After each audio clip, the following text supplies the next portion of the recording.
Fíjese, le comparto lo que sucedió hace un momento, mientras estuvimos casi al final de la adoración y luego cuando pasamos a que oraran por nosotros, Dios empezó a completar la prédica que voy a dar. Mire, ahorita voy a compartir, pero es un tema, estoy fascinado, es muy profundo, muy amplio. Dije, Señor, ¿cómo voy a hablar de todo esto en 45 minutos? Esto es para 3 horas por lo menos. Y yo en la mañana oraba y le dije, Señor, de verdad ayúdame a sintetizar, a concluir. Y pues yo ya tengo aquí mi bosquejo, normalmente lleno 3 hojas porque ya sé que con 3 hojas es suficiente para el tiempo. Pero aquí tengo 11 hojas y dije, ¿cómo le voy a hacer? Y estaba en eso, y de hecho, si algunos me observaron, de repente me sentaba porque estaba tratando de escuchar a Dios. Y al final de la prédica empecé a recibir, y mientras estaba aquí con diferentes manos, algo muy hermoso que sucedió mientras yo estaba aquí. Por un lado, yo tenía mis ojos cerrados, pero yo sentía manos de adultos arriba y una mano de una nena que creo que es la sobrina de Ale, digo, de Male, porque yo solo sentía una manita tierna y yo tenía acá tocando la mano de la nena y las manos acá arriba y yo podía percibir paternidad por todos lados. Primero empezando de Dios y luego surgiendo hacia allá. Entonces, y eso tiene que ver con la prédica.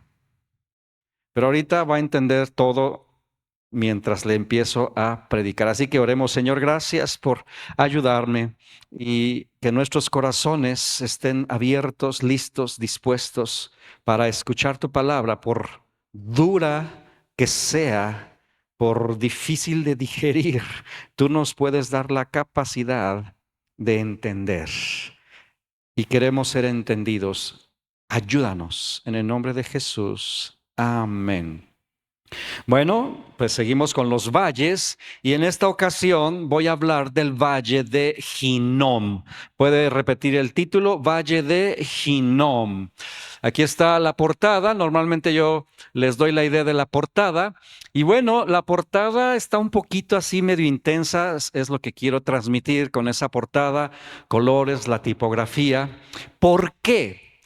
El Valle de Hinnom, el origen de este nombre, bueno, Hinnom no se sabe qué significa en sí. O sea, la palabra Hinnom no se sabe.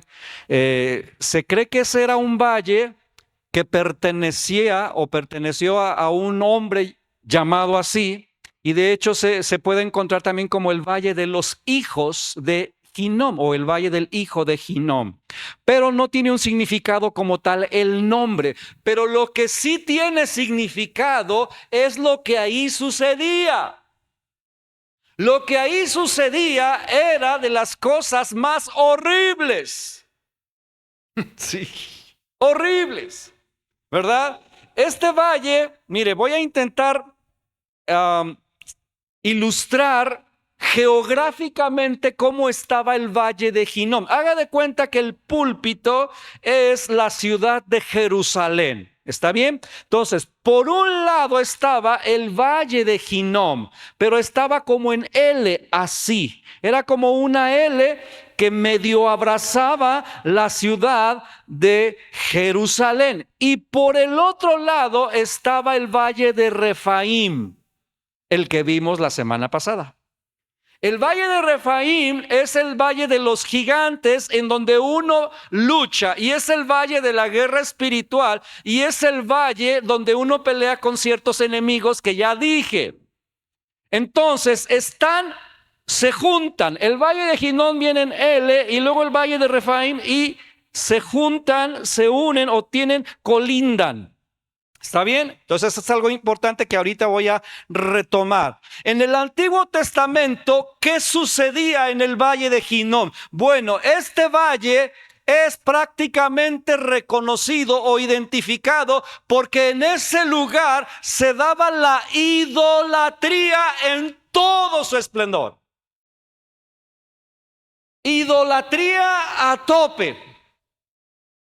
Ahora, el tema de la idolatría, realmente yo nunca me había puesto a estudiarlo, porque bueno, cuando yo escuchaba la palabra idolatría, pues lo relacionas con un ídolo, y un ídolo normalmente dices, pues es una estatua, una imagen y al que adoras, y eso es idolatría y punto. Según yo, eso es lo que yo entendía, y como que no me interesaba mucho, aun cuando la Biblia desde principio a fin está llena de este tema.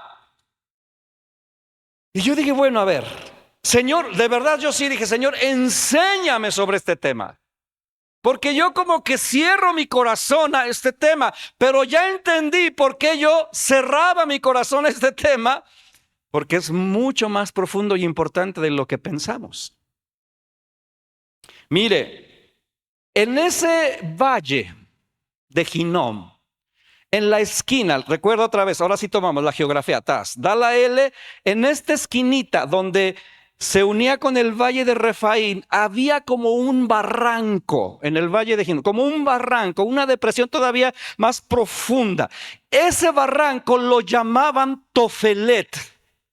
Tofelet, usted lo va a encontrar en la Biblia, o sea, si usted le googlea o lo pone ahí con la inteligencia artificial, ahí te va a poner Tofelet y te va a decir que era un barranco, y en ese barranco, en esa depresión del mismo valle de Hinnom, ahí había altares al dios Moloc. Los que saben quién era el dios Moloc saben que era una de las deidades paganas más horribles. Horribles.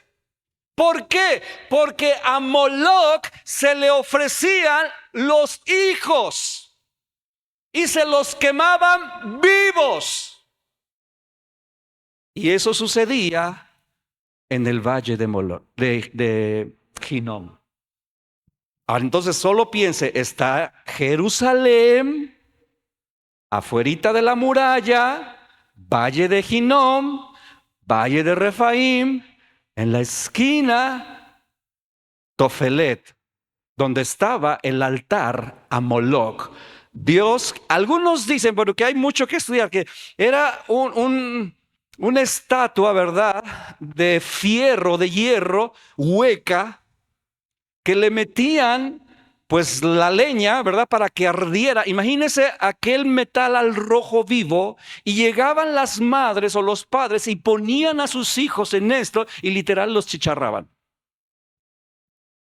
Mientras este ritual sucedía, dice la historia que había dentro del ritual tambores sonando a tope para ahogar el grito de llanto de los niños y de las madres por sacrificar a su hijo. Era un ritual espantoso, espantoso. Pero lo más espantoso es que quienes hacían esto era el pueblo de Israel. O sea, uno piensa, es bueno, ¿quién hacía esto? Pues los paganos, los que no conocen a Dios. Y efectivamente, ellos de alguna manera, ¿verdad?, transmitieron esto, que es todo, por eso digo, es un montón de información. Toda una historia, porque escuche bien, no llegaron a ser idólatras de un día para otro. ¿Ok? Entonces, eso sucedía en el valle de Hinnom. Ahora, la idolatría realmente tiene niveles. Lo que le acabo de contar es el nivel más terrible, el más, no sé cómo llamarlo delante de Dios, es lo más abominable lo que le acabo de contar, el ofrecer a los hijos quemados vivos. Ese es el nivel de idolatría más terrible. Pero hay otros niveles, ¿verdad?, que no son tan espantosos y que incluso existen hoy en día entre nosotros, y como no estamos conscientes de esto, ni cuenta nos damos a veces. Si pensamos en esto, yo digo, jamás yo haría eso. Pero la pregunta es, ¿cómo es que un israelita que conoce a Jehová de los ejércitos termina haciendo tal cosa? ¿Como quién? Como Salomón. El hombre más sabio, que descendía de David, el hombre conforme al corazón de Dios, en sus últimos días terminó ofreciendo hijos a Moloc en el valle de Hinnom. Bueno, con esta introducción, ahora, antes de pasar a los puntos que tengo, Hinnom es la palabra hebrea, pero como sabemos, el Antiguo Testamento fue traducido, lo que se conoce como la Septuaginta luego, y la palabra Hinnom, cuando fue traducida al griego, se usa la palabra gena. No Hinnom, sino gena. Y nuestro Señor Jesucristo usa esa palabra para hablar del infierno, el gena. Entonces, fíjese, estaba otra vez el valle de Hinnom en Ele, Jerusalén con sus murallas, el valle de Refaim, el monte de los olivos, más o menos aquí donde estoy.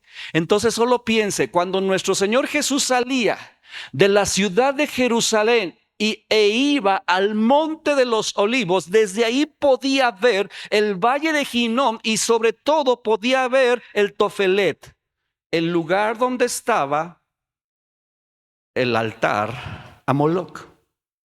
Los judíos transitaban prácticamente todos los días por ese lugar. Ahora, en la época de Jesús ya no se ofrecían sacrificios a Moloc, pero el lugar todavía estaba. Y ese lugar se había convertido en el basurero. Ahí depositaban todo lo muerto, perros muertos y cosas muertas, animales muertos, y toda la basura en ese lugar y le prendían fuego. Entonces pasaba la gente de la época de Jesús y veía ese lugar arder. Y Jesús lo llamaba el Gena. Y es cuando habló del infierno, hablaba de ese fuego que no se extingue, haciendo la comparación. Entonces hay mucha relación en esto. Entonces, bueno, hablemos un poquito más de idolatría. La definición, quizás usted podría decir, bueno, yo ya sé que es idolatría, yo también creí que era idolatría, pero la definición es extensa. Realmente es difícil concentrarla en una frase, es difícil porque abarca muchas cosas. Pero voy a intentar definir lo que es idolatría. La idolatría obviamente tiene que ver con ídolos. ¿Y qué es un ídolo? Un ídolo es cualquier cosa, diga conmigo cualquier cosa. No solo es un objeto visible. Es cualquier cosa, ya sea tangible o intangible, que ocupa el corazón en lugar de Dios. Entonces, allí es como lo más concentradito que pude. Es algo tangible e intangible que ocupa en el corazón el lugar que le pertenece a Dios. El ídolo, ¿verdad? Cualquier cosa es un atajo. Es un camino corto e ilusorio que nos promete llevar a lo divino. Pero termina siendo una cárcel para el que va tras ese ídolo. ¿Por qué? Porque el ídolo te pide sacrificios. El ídolo te pide sacrificios. Lo más horrible aquí era un sacrificio vivo. Pero ahorita que le hable más, usted va a ir entendiendo cómo los ídolos actuales nos piden sacrificios también. Precios muy altos a cambio de cosas efímeras que realmente nunca te van a dar la vida verdadera. En esencia, la idolatría es la ruptura entre Dios creador y su creación. ¿Por qué? Porque si nosotros dependemos al 100% de Dios, no tenemos la necesidad de un ídolo, que es un Dios con D minúscula.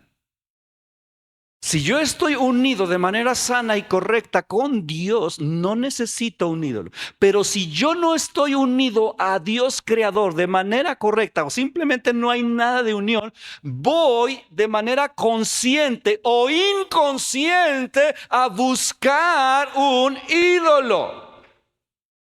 O muchos. Entonces es la ruptura entre Dios y su creación. Es el intento, la idolatría es el intento de llenar el vacío del corazón, sobre todo con algo visible o algo tangible. Algo que puedo ver y que puedo tocar o que puedo conectar de manera instantánea.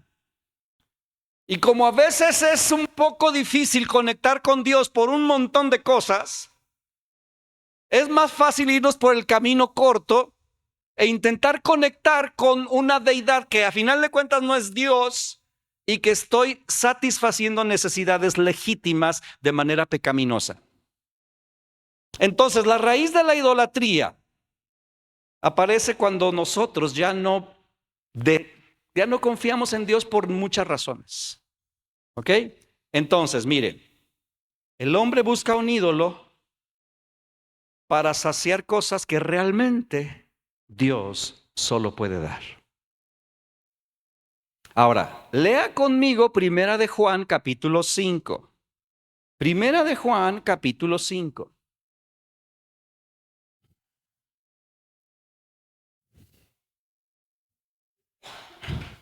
El valle de Hinnom se caracteriza por idolatría y Dios termina hablando de este valle como si fuese el infierno, el juicio final. Ya está en Primera de Juan capítulo 5. Mire, vamos a leer el versículo 21. Fíjese ahí cómo dice, hijos o hijitos, hasta lo dice como hijitos de manera tierna, guárdense de qué. Ahora, pregunta para los teólogos, ¿a quién le escribió Juan esta carta?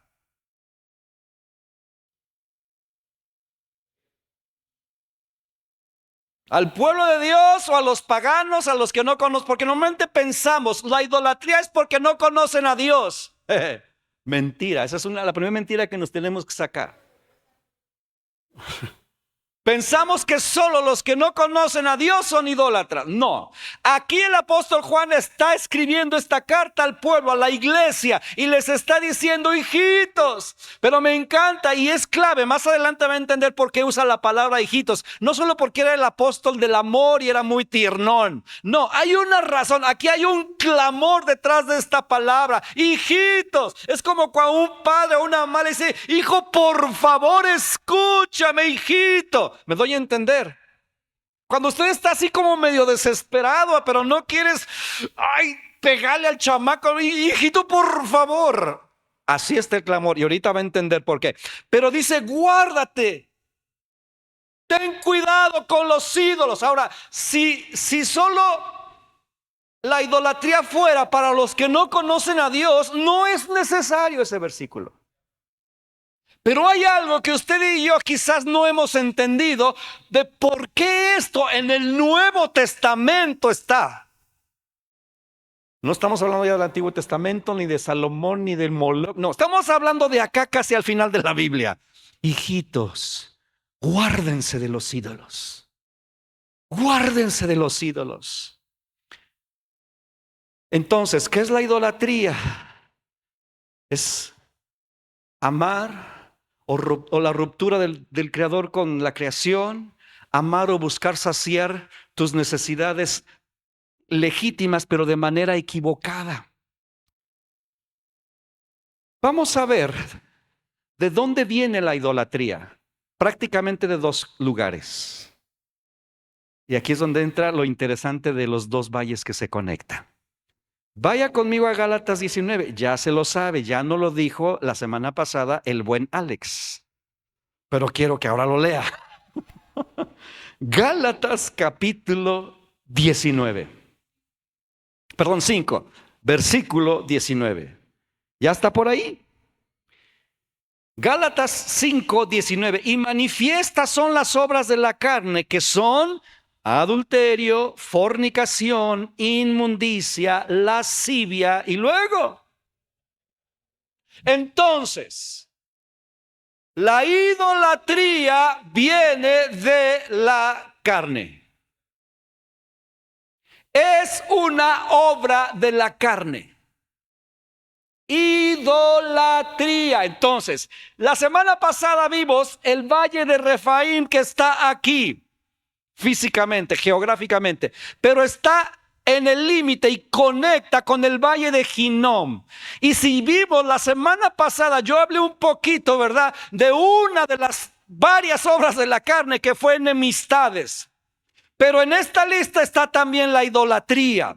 Si yo, escúcheme bien, no aprendo a guerrear con mi enemigo, que es la carne, el cual me puede impulsar a la idolatría, yo puedo terminar del valle de Refaim en el valle de Hinnom. Por no vencer acá. Por no vencer acá, mi carne que me empuja a la idolatría, puedo terminar en el valle de Hinnom siendo un idólatra, sin darme cuenta quizás, o conscientemente ya. Entonces, la idolatría es una obra de la carne. Entonces, amados hermanos, este versículo nos hace saber que usted y yo batallamos, realmente usted y yo sí batallamos con una tendencia a la idolatría. Pero nunca hablamos de esto. Yo nunca le preguntaba a alguien, oye, ¿cómo vas con tu idolatría? Jamás se me había ocurrido preguntar eso. Pero sí pregunto cómo estás en tus relaciones interpersonales, porque sé que tienen que ver con las obras de la carne. Pero nunca he dicho, ¿y cómo estás con tu idolatría? Pero a partir de ahora se los va a preguntar. ¿Por qué? Porque es algo que realmente todos, si es una obra de la carne, vamos a batallar. ¿Sí? Con cierta frecuencia. Escuche, la carne, mi carne, tu carne busca reinar. Busca hacer su santa voluntad, que de santa no tiene nada. Y ahí donde puede caer en la idolatría. La carne busca satisfacer deseos, como ya dije, deseos genuinos, legítimos, pero de manera pecaminosa. Hace mucho yo hablaba de los 7 anhelos del corazón, que hay un libro que yo recomiendo, porque cuando yo lo leí me ayudó mucho. Este libro habla de que todos tenemos anhelos en el corazón que Dios puso. Por ejemplo, uno de los anhelos del corazón es dejar huella en este mundo, o sea, dejar un impacto. Todos aquí, todos, dentro de nosotros queremos hacer algo por lo cual ser recordados bien.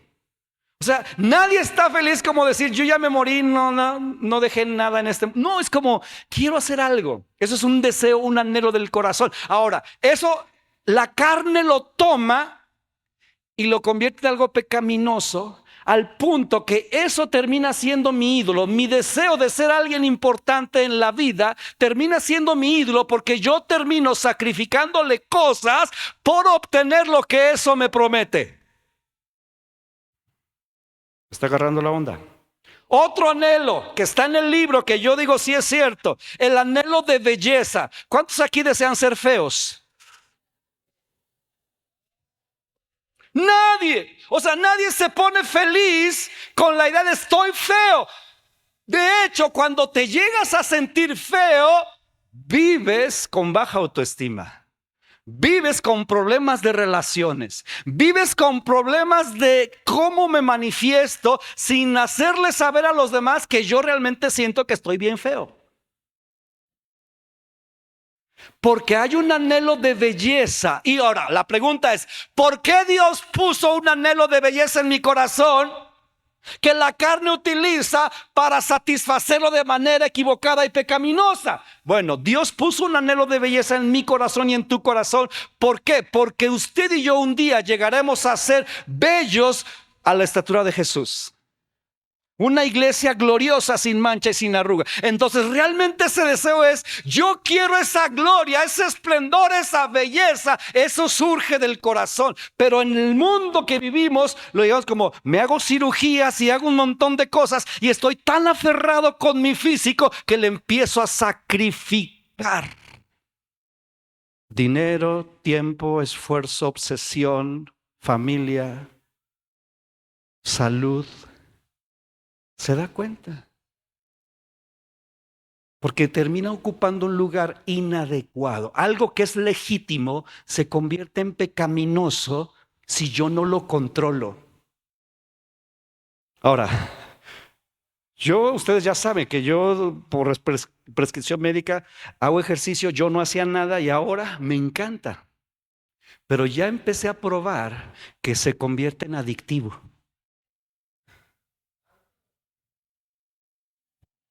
O sea, yo al principio cuando empezaba ahí, yo decía, pues con 20 minutos, ¿no? Y ahora llevo hora y media y no quiero irme. Me empiezo a dar, digo, esto se convierte en adictivo. Y yo he visto que en el lugar donde yo voy, hay personas que si yo voy a las 6 de la mañana, ahí están. Y cuando alguna vez he ido a las 10 o 12, ahí están. Es en serio. Yo digo, ¿este tipo no trabaja o qué onda? Cada que voy ahí lo veo. Porque un anhelo de belleza, que es un anhelo legítimo puesto por Dios, se ha convertido en un ídolo y ahora vivo por él y para él. Vivo por ella. Ya, esa es otra cosa. No nos damos cuenta. Hijitos, cuídense de los ídolos. No rompas la relación correcta con tu Dios. Amén. Entonces, es una obra de la carne. Idolatría es una obra de la carne. ¿Qué busca? ¿Qué busca una persona en cualquier ídolo? Busca seguridad. Escuche bien lo que le estoy diciendo. ¿Por qué nos hacemos ídolos? ¿Por qué si yo sé que Dios me puede proveer? ¿Por qué termino buscando seguridad en otra cosa que no es Dios? Ya sea un estatus, ya sea en economía, ya sea en belleza, ya sea en conocimiento, ya sea en inteligencia. Busco sentirme seguro en cualquier cosa que no es Dios. Ídolos. ¿Qué más buscas en un ídolo? Autonomía. Mire, en el fondo, el ídolo que tú creas está hecho a tu antojo.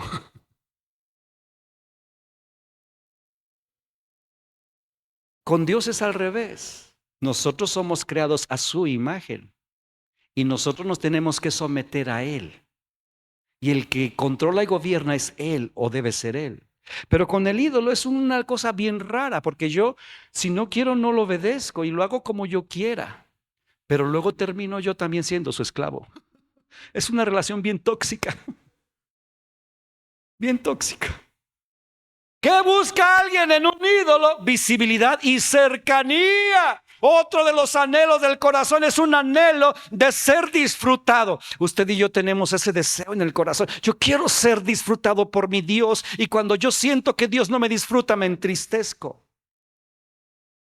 Pero luego busco que alguien me disfrute y me alabe y me reconozca y sepa que existo y busco el aplauso y busco reconocimiento y busco cercanía, y la cercanía la podemos encontrar de manera pecaminosa de muchas maneras.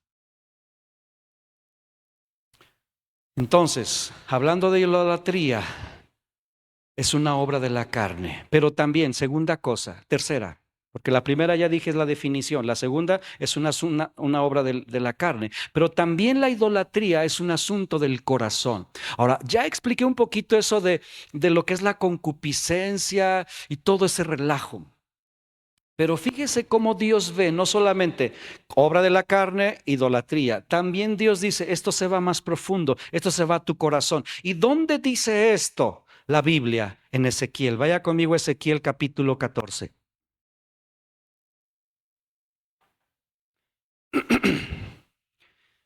Señor, ayúdame a terminar. Porque todavía no llego a lo más grueso. Espérese, todavía no llego a lo más grueso. ¿Ya está? Ezequiel capítulo 14. Voy a leer el versículo 3, pero lo voy a leer en la traducción lenguaje actual. No sé qué Biblia tenga usted, pero yo en la lenguaje actual. Dice así: hombre mortal, en otras dice hijo de hombre. Estos israelitas han puesto ídolos ¿en dónde? En su corazón. Eso los hace pecar. Y luego viene una pregunta: y todavía se atreven a venir a consultarme. A ver, aquí Dios le está diciendo al profeta, mira, hijo de hombre, este pueblo tiene los ídolos en su corazón y todavía tienen la vergüenza de venir a consultarme. Entonces, ¿por qué no se deshacen de sus ídolos?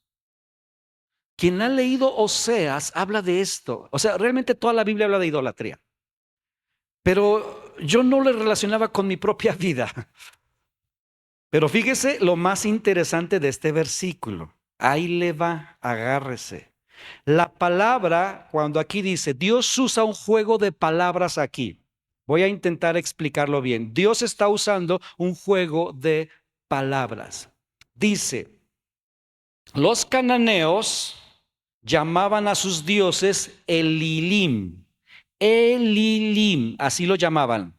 Esta palabra significa poderoso. Ahora, aquí Dios le está diciendo a dioses, como dice, tienen ídolos. Esta palabra es Hiyulim, o sea, se parecen. Pero escuche lo que significa Hiyulim. Significa bolita de caca.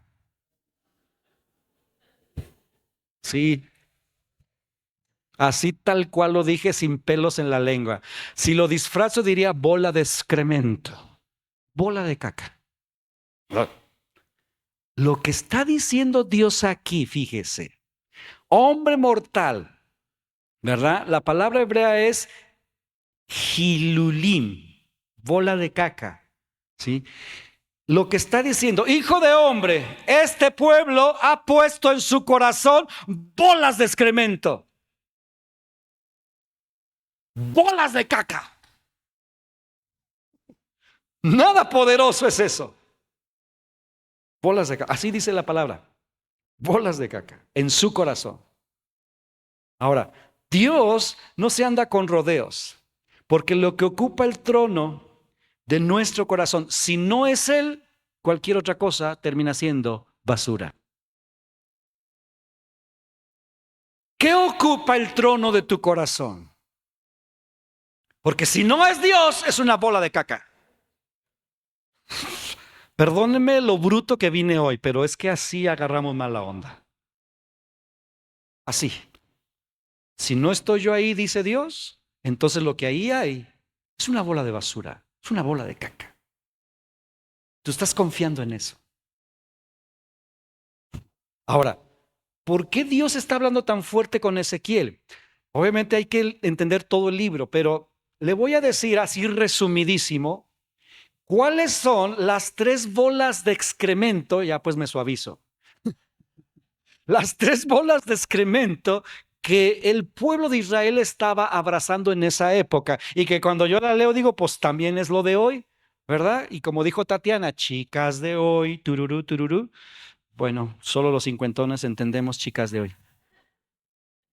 Las 3 basuras, las 3 bolas de excremento. Número 1, la seguridad, o sea, igualito. En aquella época, el pueblo de Israel hizo alianzas con pueblos extranjeros como Egipto para sentirse protegidos. Y Dios estaba en contra de eso. Y tú estás confiando en los carros de Egipto, en los caballos de Egipcio, y no estás confiando en mí. Tienes un problema. Estás confiando en el hombre y no en mí. Entonces ahí viene, ya se inquieta uno, porque dice, ¿cuántas veces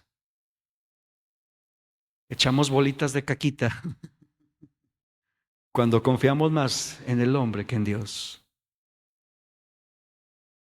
Con este asunto de la inundación, o sea, hubo una tentación así grandotota de mover hilos y dije, le voy a hablar a y me acordé, ahora todavía no leía nada de esto, pero yo dije, no, este lugar Dios nos lo dio y Él conoce el presente, pasado y futuro y Él sabe todo lo que iba a suceder y Él sabe lo que íbamos a enfrentar. Entonces yo no voy a tocar puertas de hombres, primero voy a tocar la puerta de Él, de su trono. Y por eso fue el convocar oración. Dije, Señor, tú háblanos, tú guíanos y tú defiéndenos. Porque sí es hasta cierto punto tentador decir, pues le hablamos a fulano que tiene allá la vara con el gobernador o con quien sea. Y no. primero allá. Ahora, si Dios me da la instrucción, es diferente. Pero no me voy a mover si Dios no me dice. Porque yo no quiero confiar en Egipto, en otros, más que en Dios.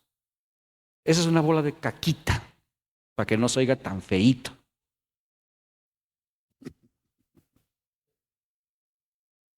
Cuando nosotros ponemos nuestra confianza, nuestra paz en tu trabajo, tu gobierno, tu red de contactos, el dinero, etcétera, estás echando bolitas de basura a tu corazón. La segunda bola de basura que estaba en la época de Ezequiel y que Dios estaba señalando era el placer, el bienestar. Y obvio está relacionado con la lujuria y el sexo fuera de los límites de Dios. Y en esa época había una diosa Acera y este ritual mezclaba adoración con ritos sexuales. Pero lo más horrible del asunto es que mezclaban adoración a Dios y adoración a Acera al mismo tiempo. Entonces, hoy en día la bolita de popó es la pornografía. La pornografía. Que por todos lados. Y usted y yo, bueno, ustedes entienden más los teléfonos, la generación joven, los famosos algoritmos, y si tú le das me gusta a cualquier cosa, de ahí se empieza a jalar, al rato te empiezan a aparecer puras cosas que tienen que ver con el tema, lo que sea.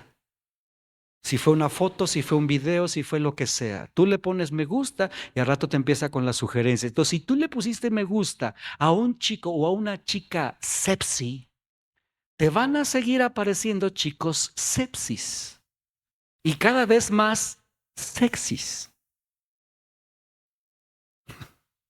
Usted y yo lo sabemos.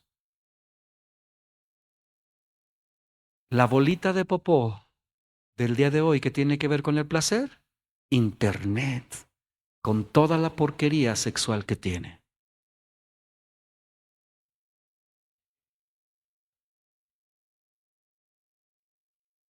El tercer ídolo, la prosperidad. Híjole. Ahora, ¿es malo prosperar? No, pero acuérdese, cuando por tratar de obtener eso empezamos a sacrificar, ya estamos regándola. O sea, es una línea bien delgadita. Por eso yo oré mucho, le dije, Espíritu Santo, tú muestra, porque yo no quiero dejar condenación. Yo no le puedo decir, mira, hasta aquí, ya de aquí para acá, ya te pasaste. No te puedo decir, pero el Espíritu Santo sí. O sea, te estás pasando de la raya, él, no yo, porque yo no voy a saber hasta dónde inviertes y hasta dónde no inviertes, hasta dónde te metes y hasta dónde no te metes, hasta dónde te involucras. No te puedo decir, pero el Espíritu Santo sí. La seguridad en aquel entonces, precisamente, ¿por qué? ¿Por qué sacrificarle a Moloch tu hijo? ¿Por qué? ¿Qué prometía Moloch? ¿O por qué llegaban a ese nivel? ¿Qué los llevaba a hacer eso tan espantoso? El temor a quedarse en la miseria. O sea, queríamos cosecha, queríamos venta. Y en lugar de hacer un ritual como, no sé, los aztecas al dios de la lluvia, estos iban con Moloch. Danos cosecha, porque está fuerte el asunto, no hay sequía. Ofrécele tu hijo. Moloch te promete prosperidad. O sea, ¿en qué momento llegaron a ese punto? Entonces hoy en día, escuche bien, para obtener prosperidad, no quemamos quizás físicamente a los hijos, pero sí quemamos nuestra salud. Quemamos la familia porque no pasamos tiempo con ellos por estar metidos todo el día en el trabajo. Quemamos la integridad, quemamos la paz mental por obtener prosperidad.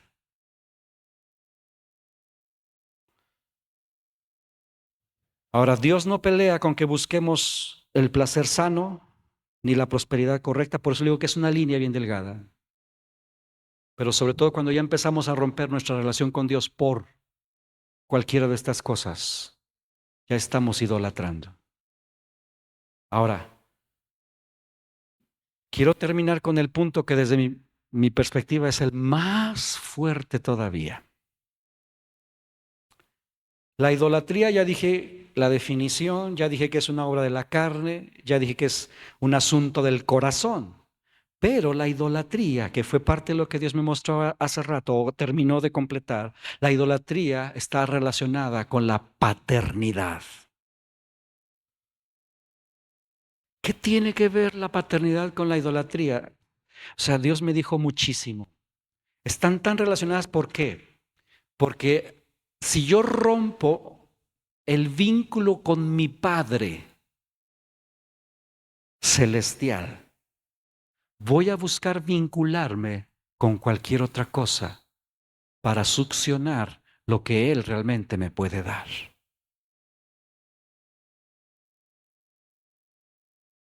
La parábola del hijo pródigo. El hijo rompe el vínculo con su padre y se va, y lo que tenía acá en la mesa para comer lo cambia por algarrobas de cerdos. ¿Por qué? Porque rompió el vínculo con su padre.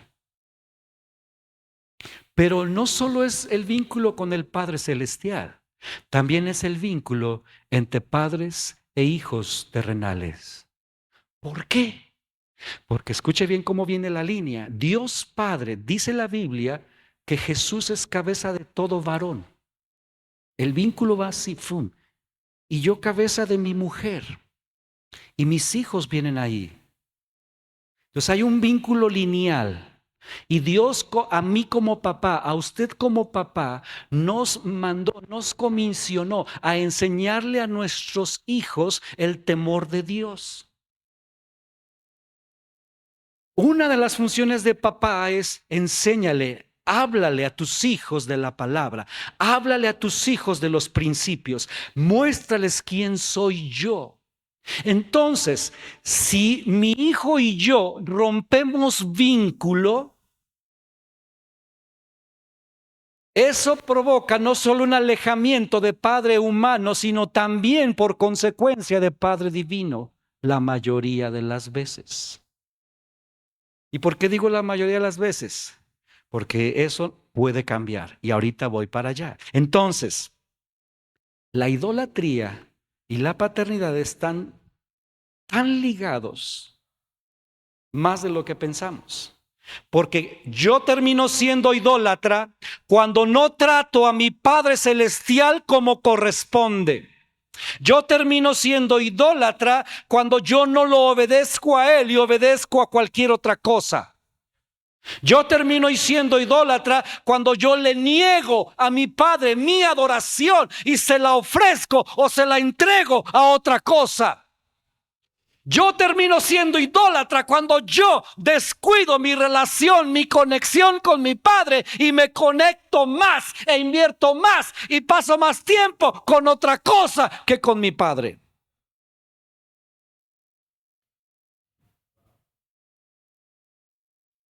Cuando prefiero a otros en lugar de a mi Padre.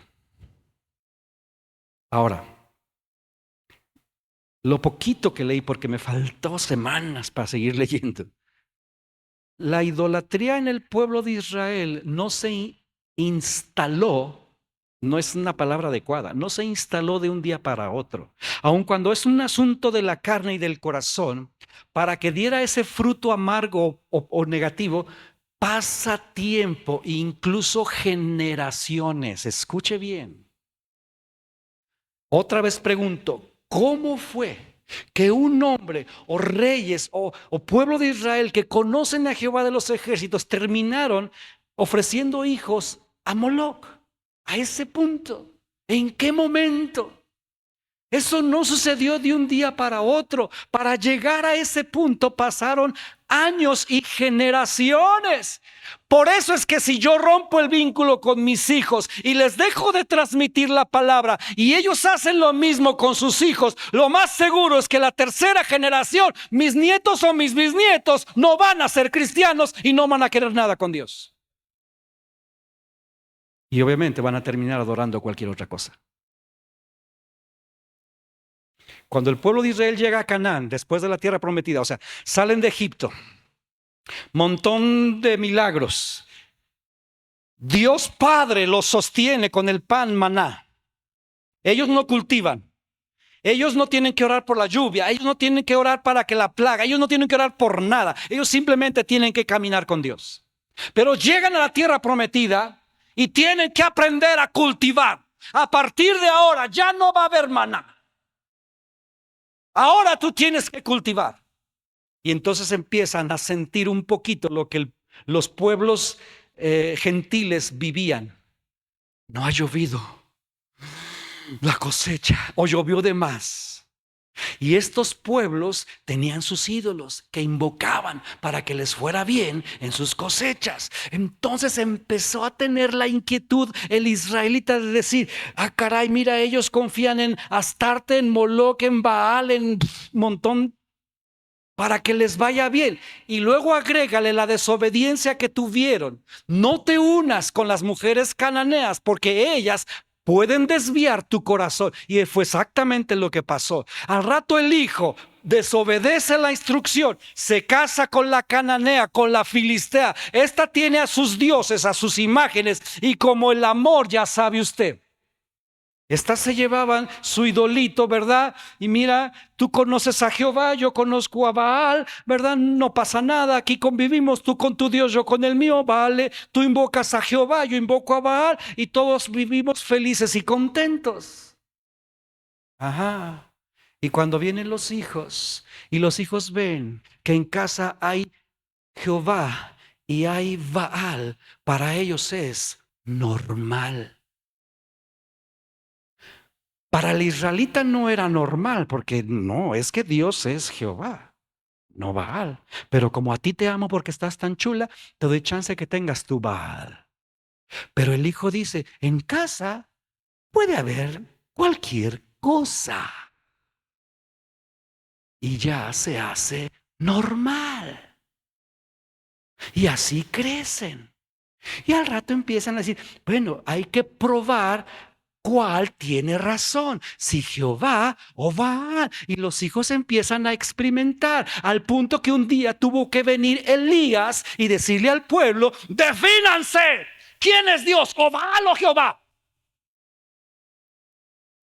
Y usted se sabe esa historia. Entonces, la idolatría no es un asunto de un instante. Se va metiendo poco a través de la relación padres e hijos. Y quiero terminar con una historia que yo honestamente nunca había prestado atención. Con uno de los patriarcas más guau de la Biblia que se llama Moisés. Usted y yo sabemos quién fue Moisés. Hay películas de Moisés. Se habla de Moisés. O sea, Moisés es el top. Porque obviamente hablaba con Dios como habla uno cara a cara. O sea, ningún ser humano tuvo esa bendición, privilegio, como usted lo quiera llamar. Moisés. Ahora, Moisés, conocemos la historia. Viviendo en Egipto, mata a un egipcio, tiene que salir corriendo. Se va a la región de Madián y ahí, ¿verdad? Muriéndose de sed, llega a un pozo y había unas mujeres y había otros que las estaban molestando. Y aquel, como era bravucón, los pone parejos, las defiende. Y las mujeres dicen, ¡wow! ¡Qué nene! Y se van con su padre que se llamaba Jetro, porque eran puras mujeres, y le dicen, ¿por qué vino tan pronto? Porque un egipcio nos defendió. Pues ¿por qué lo dejaron ir? Quiero nietos. Vayan por él. Y van por el Moisés, ¿verdad? Y se llevan al Moisés con Madián a la casa de Jetro, que era un sacerdote madianita. Los madianitas eran idólatras. Preste atención a todo el detalle. Sacerdote, no cualquier madianita, sacerdote. Y tenía hijas. Moisés, pues agarra a la Séfora. Y Moisés tiene su primer hijo con Séfora. Gersón le pone por nombre. Gersón o Gerson significa, ¿verdad? Soy fugitivo. Moisés vació toda su frustración, su vacío emocional, su sentimiento de fracaso en el nombre de su primogénito. Forastero soy aquí. Gersón. Y ese niño, hijo de Moisés, hijo de Séfora, nieto de un sacerdote idólatra, crece en ese ambiente, viendo cómo el abuelo y seguramente la madre ofrecía sacrificios a otros dioses. Y como Moisés era fugitivo, ahora, mucho de esto que le voy a decir, hermano, lo aclaro para los que están grabando y para... Esto es pura conjetura mía, porque nada dice la Biblia, pero es como conclusión, parece muy obvia, ¿está bien? Puedo estar equivocado, ¿sale? Pero escuche por lo menos mi conclusión, que si me equivoco, pues perdóneme la vida y tú también, Señor, porque yo no entiendo. Pero aquí hay cosas que yo empecé a observar. Solo pensé en todo esto. Imagine a Moisés con ese sentimiento de, ¿yo qué hago aquí? Forastero soy. Esta no es mi casa, esas no son mis costumbres. Yo soy israelita.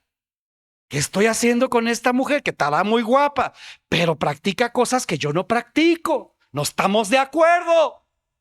Y ese desacuerdo le voy a decir dónde brota, así poquito. Cuando Dios llama a Moisés en la zarza y él va con su suegro y ¿sabes qué? Pues Dios me está llamando a ir a Egipto, ¿verdad? Así que pues me tengo que ir, tengo que obedecer a mi Dios, tú tienes el tuyo. Ahora, Jetro, como era políglota, él podía adoptar todos los dioses que él quisiera. Bueno, pues Jehová también me cae bien a mí, entonces pues órale. Se lleva a su mujer y ya tenía 2 hijos, Eliezer, Gerson e Eliezer. Se los lleva a Egipto para hacer la tarea que Dios le había encomendado. Y en el camino dice la Biblia que Dios, Jehová, se encuentra con Moisés y lo quiere matar. ¿Se acuerda usted por qué? Porque no había circuncidado a su hijo. No sabemos a cuál de los dos. Y aquí es donde ya empiezo yo a decir, ¿por qué razón Moisés, siendo israelita, que conocía que tenía que circuncidarse él y sus hijos, porque eso se lo dio Dios a Abraham, no había circuncidado a su hijo cuando él sabía que tenía que hacerlo? Signo de interrogación. Y yo ya empiezo a imaginar, pues si tengo una mujer que no ama a Jehová y tengo un suegro que es sacerdote, imagínense la pugna y la tensión ahí. Acá dice, bautízalo, no lo bautices, haz la confirmación, ni de Tim Marín, ni de doping, güey. Solo me lo imagino.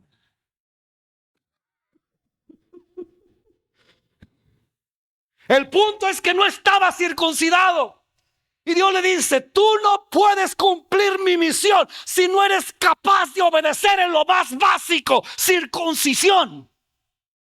Pero lo raro del asunto es que no es Moisés el que circuncida al hijo, sino la esposa que no amaba a Jehová. ¿Por qué? La frase de Séfora es bien interesante. Pura suposición mía. Yo me imagino que quizás si ya tenía 2 y nomás Dios dice que no ha circuncidado a uno, yo quiero pensar, o yo me imagino que sí logró circuncidar a uno de los 2 y le faltaba el otro. Y como tuvo probablemente broncas por haber circuncidado a uno con la mujer y con el suegro, ya mejor no circuncidar al otro para tener fiesta en paz en la casa. ¿Te suena familiar? Me va a tener que aguantar media hora más, hermano. Es que este es lo más grueso. Entonces, yo lo supongo nada más, no lo dice la Biblia. De hecho, a veces he pensado que los silencios de la Biblia son los más inquietantes, porque no da detalles de esto. Solo dice qué pasó. Y dice que se fue Séfora la que agarra una piedra afilada y ella, no Moisés, ella no debía ser ella, tenía que haber sido Moisés. Le corta el prepucio a su chamaco y se lo avienta a los pies a Moisés y le dice: tú me eres esposo de sangre. Esa frase, yo dije, ¿qué realmente le está queriendo decir? Y puse a investigar y no había nada al respecto. Puras suposiciones. Y dentro de las suposiciones está que Séfora no estaba de acuerdo ni estaba contenta con ese ritual judío. Esa es tu religión, pero no la mía. Pugna. Ahora, hasta ahí, imagínense la tensión, cómo iban los burritos a Belén. Calientitos. Dice la Biblia que llegaron a Egipto y hay otra vez, la Biblia se enfoca en la misión de sacar al pueblo de Dios. Y la familia de Moisés prácticamente desaparece del mapa. Luego viene otro evento donde dice que Moisés regresa a Séfora y a sus 2 hijos con el suegro y él se viene solo. La pregunta es ¿por qué? No tengo respuesta. Pero solo confirma esas sospechillas, ¿no? Algo ahí no fluía. ¿Sabes qué, mujer? Regrésate a tu casa. Los dijo: yo me voy porque aquí no. Pues lárgate, pues ándale, pues. Ahora, yo no sé, hermano. No sé, solo lo imagino. Solo me imagino. Entonces, estando acá ya Moisés, aquí viene una de las cosas más tristes, de verdad, más tristes, que no dice la Biblia, pero que es muy obvio. Moisés se enfoca en la obra de Dios. Todas las plagas maravillosas desde el punto de vista israelita, todas las señales impresionantes que hizo Dios a través de Moisés, ninguno de sus 2 hijos las vieron. Ninguno. No vieron cuando el pueblo de Israel sale triunfante de Egipto y atraviesan y el mar se parte en 2. Sus hijos no estaban ahí. Ellos no presenciaron el poder de Dios, del Dios de su padre. Ellos no convivieron con su padre durante ese tiempo. No vieron cómo Dios usaba a su padre de manera increíble, cómo su padre se estaba convirtiendo en el líder más poderoso de Israel. Sus hijos no estaban ahí. Pasan el Mar Rojo, empiezan a caminar en la tierra prometida, más milagros y más milagros. El maná y sus hijos, nada. Pero luego viene otro evento donde aparecen otra vez. Porque dice que Jetro escucha todo lo que Dios está haciendo y decide, Jetro, el sacerdote idólatra, agarrar a sus nietos y a su hija, esposa de Moisés, y se los lleva. Y ahí hay algo extraño también. Porque la Biblia solo dice que se los lleva y cuando Jetro y Moisés se encuentran, se abrazan, se saludan con mucha efusión y comienzan a hablar el suegro y Moisés, pero jamás menciona que abrazó a su mujer y mucho menos a sus hijos. Como si no existieran.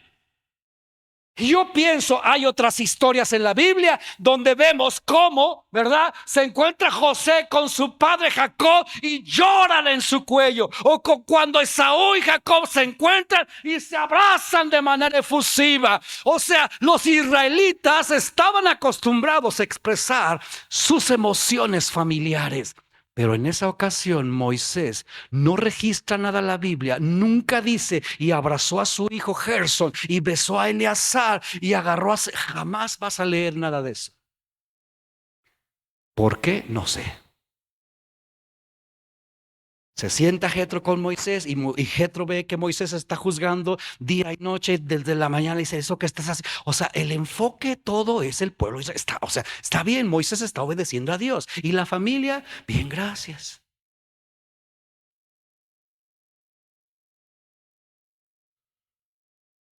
Después solo menciona que Gersón, por ser hijo de Moisés, pues Moisés pertenecía a la tribu de Leví. Y todos los de las tribus de Leví eran levitas. Y entonces, pues como ya estaban los hijos ahí, seguramente más grandes, pues entonces Moisés incluye a sus hijos en las tribus de Leví para empezar a construir el tabernáculo. Pero el único papel que les da es carguen las cortinas y ya. Nunca fueron sacerdotes, porque como no eran hijos de Aarón, Aarón era el sacerdote y sus hijos, Moisés pues no, sus hijos carguen cortinas. Y a partir de ahí ya no se menciona más a sus hijos hasta más adelante, pero no de manera agradable. Idolatría y paternidad. Cuando el vínculo paterno se rompe con Dios Padre o con los hijos, entra la idolatría. Ahora, ¿esto dónde aparece en la vida de los hijos de Moisés? Bueno, vaya, léalo conmigo, léalo conmigo. Ahí es donde les dije que me pusieran unos versículos, ténganlos listos ahí los de la pantalla.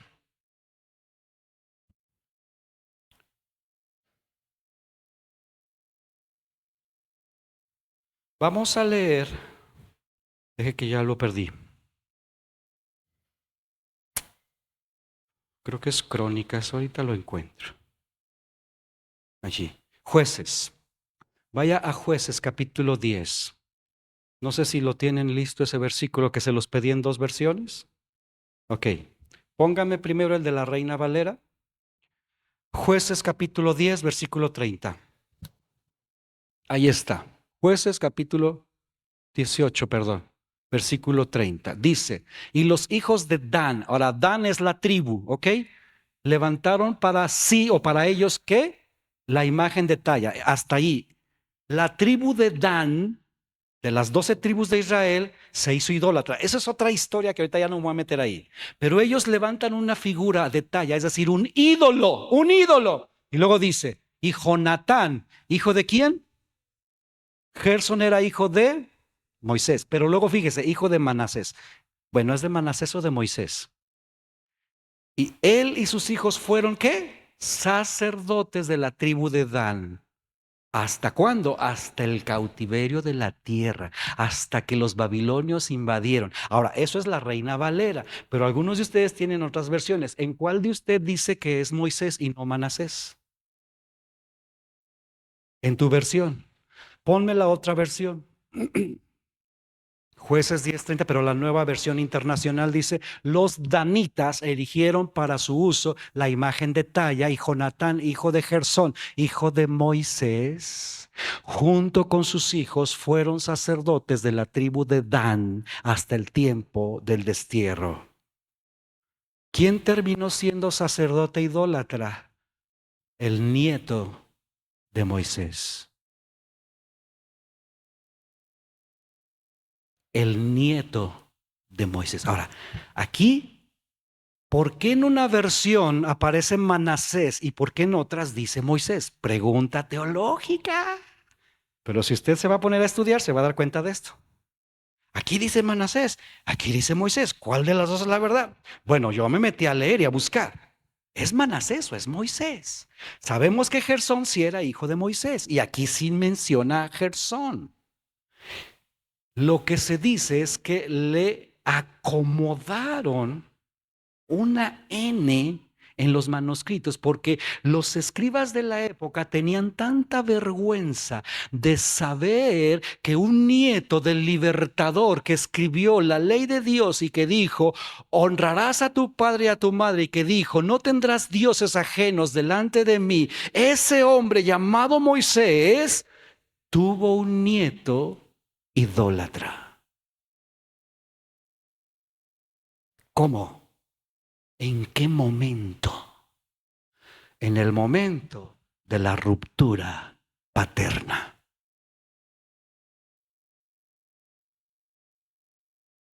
Esto sí me quebra, porque Dios me decía, luchen, iglesia, por no romper los vínculos paternos.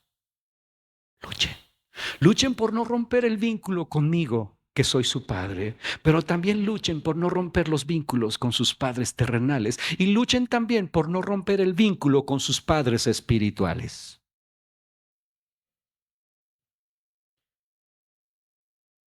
Porque si rompemos esos vínculos, la idolatría está a la puerta.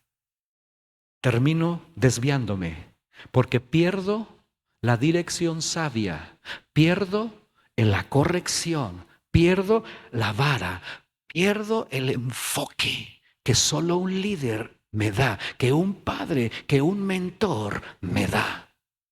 Y comienzo a andar en mi propio entendimiento, sin la dirección paterna, sin la dirección de un mentor, sin la dirección de un líder. Y entonces actúo en base a mis propios deseos carnales. Y eso seguro me va a llevar a saciar mi necesidad de manera ilícita.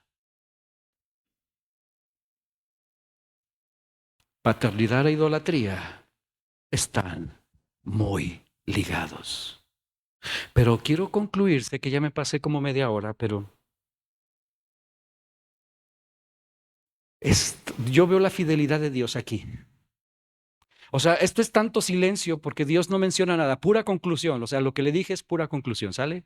No está ahí escrito, solo es, a ver aquí qué pasó. Pero este versículo está muy grueso, muy, muy grueso. Pero esperanza, ¿hay esperanza? Sí, hermanos, sí la hay, porque hay otro versículo más adelante lleno de esperanza y que tiene que ver con el mismo tema. No sé si alguien me ayuda con el teclado o guitarra o lo que sea. Mire,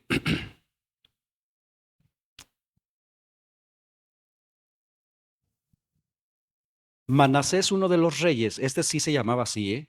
Manasés fue un rey que precisamente ofreció a sus hijos a Moloc. Un rey de Israel ofreciendo sus hijos a Moloc. No solamente Salomón, hubo más. Manasés fue uno, pero Manasés tuvo un hijo que se llamaba Josías. Y aquí es donde vemos cómo sí es posible cambiar la historia, aunque el vínculo paterno no esté bien. Por favor, escúcheme lo que le estoy diciendo. Si tu vínculo paterno no está del todo bien, tienes esperanza de todas maneras. Solo tienes que enfocarte. Josías, que no estaba de acuerdo con el actuar de su padre Manasés, cuando él se hace rey, él mismo le puso fin a Tofelet, al lugar donde se ofrecían sacrificios a Moloc. Dice la Biblia que él derribó ese altar y lo llenó de basura y lo llenó de huesos de muertos, a manera de profanar ese lugar y de declararlo inmundo. Y a partir de que Josías hace eso, nunca más se sacrificó en ese lugar sacrificios a Moloc, nunca más. Solo se convirtió en el basurero que después Jesús pasaba y dijo, ese es el Gena. Pero otro versículo de esperanza está en Primera de Crónicas 26. Vamos a leerlo juntos. Primera de Crónicas 26.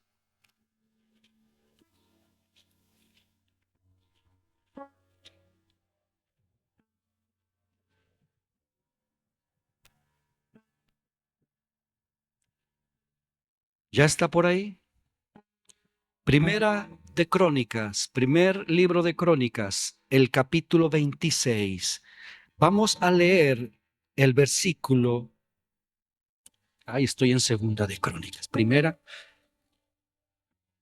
está. Primera de Crónicas 16, el versículo, perdón, 26, versículo 16. Espero que sí esté bien. Híjole, no.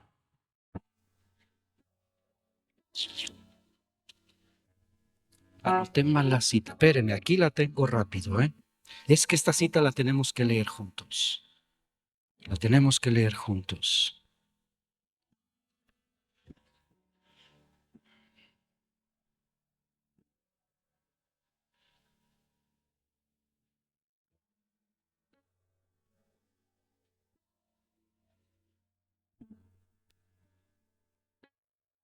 Primera de Crónicas 26, 27.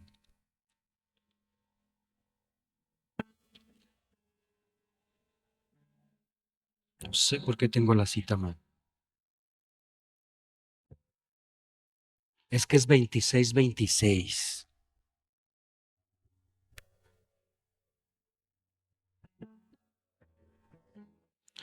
Dice, este Selomid y sus hermanos tenían a su cargo todos los tesoros, sí. Si leemos, vamos a leer desde el versículo 24. Ahora sí, Primera de Crónicas 26, 24. Habla de Sebuel, ¿hijo de quién? ¿Hijo de quién? Ahora, espéreme, ahorita que sigamos leyendo. Un hombre llamado Sebuel, que era hijo de Gersón. Ahora, pero no era hijo inmediato.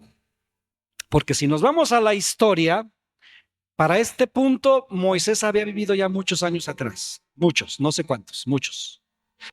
Este es un caso cuando la Biblia dice Jesús hijo de David. O sea, usted entiende que Jesús no era hijo de David, sino que descendía de la línea o del linaje de David. Este es el caso así. Sebuel descendía de Gersón. ¿De cuál Gersón? Del hijo de Moisés. ¿Está bien? Entonces, él, Sebuel, era jefe sobre los tesoreros. Ahora, explico primero aquí. Este descendiente era un descendiente de Gersón. Gersón se llamaba forastero. Yo no pertenezco aquí. Tiene otros hijos, y estos otros hijos, y estos otros hijos. Y uno de esos hijos fue Jonathan, que se convirtió en un idólatra, él y toda su descendencia. Pero había otros hijos y otros hijos, de tal manera que llega a este hombre llamado Sebuel. Ahora, ¿qué significa este nombre? El nombre Sebuel significa yo soy cautivo de Dios.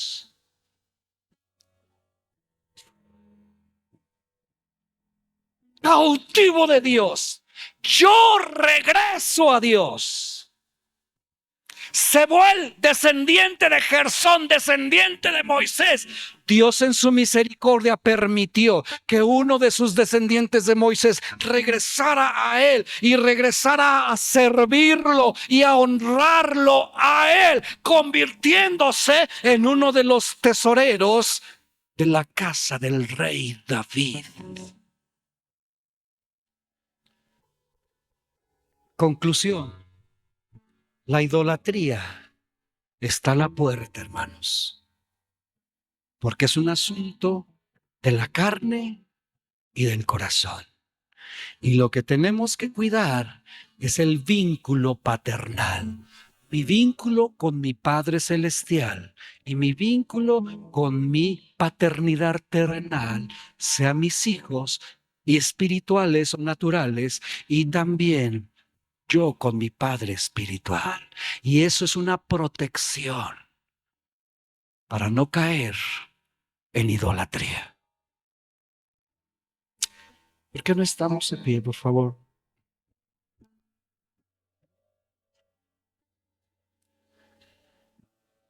¿Ya expliqué?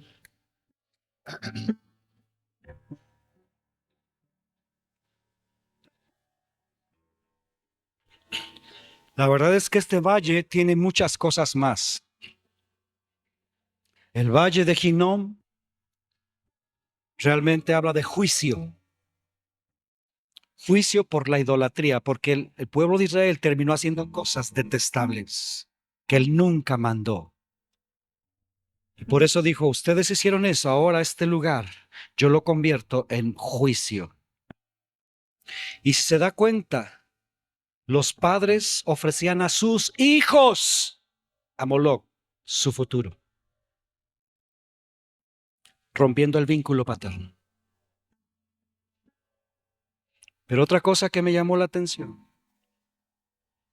Cuando Moisés estaba en el tabernáculo, sus hijos cargando cortinas, pero había otro hijo espiritual llamado Josué. Y ese joven, por voluntad propia, decidió estar a la entrada de la tienda de Jehová. Nunca dice que alguno de los hijos de Moisés hicieron eso, porque eso era voluntad.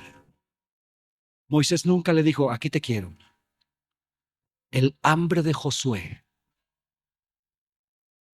hacía que él se quedara allí. Y esto es una lección. No es por herencia sanguínea que tú recibes el llamado, el liderazgo, es por tu hambre, por tu Padre Celestial. Y para no adorar a otras cosas, el hambre no se debe perder y el vínculo paterno no se debe romper. Señor, ayúdanos. A mí me explota la cabeza tanta cosa, porque es muy amplio, pero al mismo tiempo veo cómo se concentra en nuestra relación paterna. Si yo rompo mi vínculo contigo, papá, termino buscando ayuda en otros lados. Y eso me hace un idólatra. Si yo me alejo de ti, yo termino buscando socorro y ayuda en otros lados. Y eso me hace un idólatra. Y si yo rompo el vínculo con mis hijos, yo los estoy aventando a que busquen saciar su necesidad en otras cosas. Y si ellos deciden romper el vínculo conmigo, como lo hizo el hijo pródigo, ellos terminarán saciándose en otras cosas. Y yo puedo ver que esto es una decisión de ambos lados, tanto de los padres como de los hijos. Y por esta razón, me decía el Espíritu Santo, el Antiguo Testamento termina diciendo, el Señor hará volver el corazón de los padres hacia los hijos y el corazón de los hijos hacia los padres, porque el vínculo paterno es una protección contra la idolatría.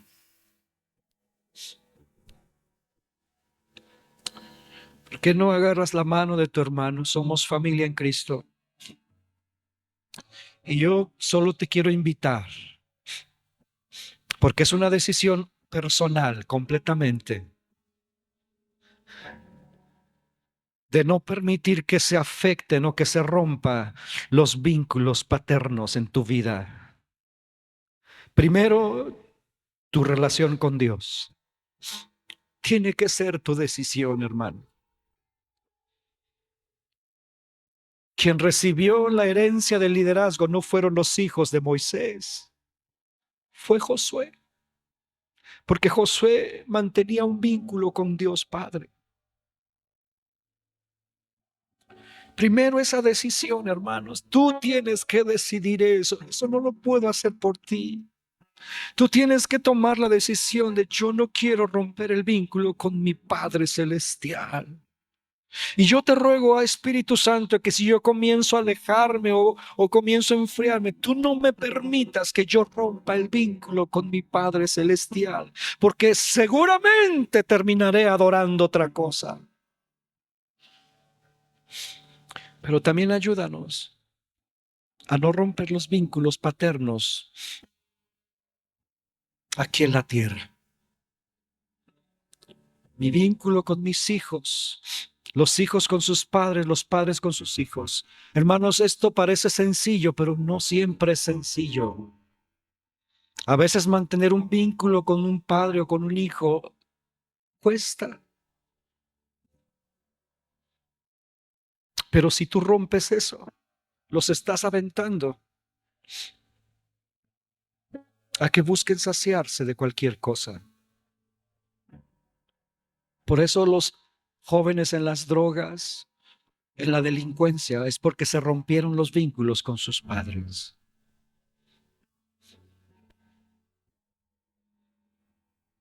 Toma esa decisión, tiene que ser personal. Lucha por mantener los vínculos con tus padres terrenales. Y si ya no los tienes, no rompas los vínculos con tus hijos. Y si no tienes hijos naturales, no rompas los vínculos con tus hijos espirituales. No los rompas. Tú eres una bendición como padre. El mundo necesita tutores. El mundo necesita figuras paternas. Fue muy triste escuchar cuando me contó Chuy que en la escuela de su hija, la mitad del salón o más de la mitad no fue al festejo del Día del Padre porque la mitad no tenía papá. ¡Qué impresionante! ¿A quién festejaban si no tienen papá? Mejor no fueron a la escuela ese día. Que sea nuestra decisión no romper vínculos, el padre con el hijo, ni el hijo con el padre. Óralo en tu lugar. Y luchemos por mantener el vínculo con tus padres espirituales. No soy perfecto como tu pastor, no lo soy, nunca lo seré, nunca. Pero si tú y yo llegamos a tener desacuerdos, por favor luchemos por sanar eso. Porque Dios me puso aquí para bendecirte y si no lo hago, yo te hago daño. Pero si tú no cooperas o si yo no coopero, estamos haciéndonos daño y yo te estoy empujando y tú te estás saliendo de la protección divina. Él hará volver el corazón de los padres hacia los hijos y el corazón de los hijos hacia los padres. Protección contra la idolatría. Gracias, Dios, por ayudarnos. En el nombre de Jesús. Amén.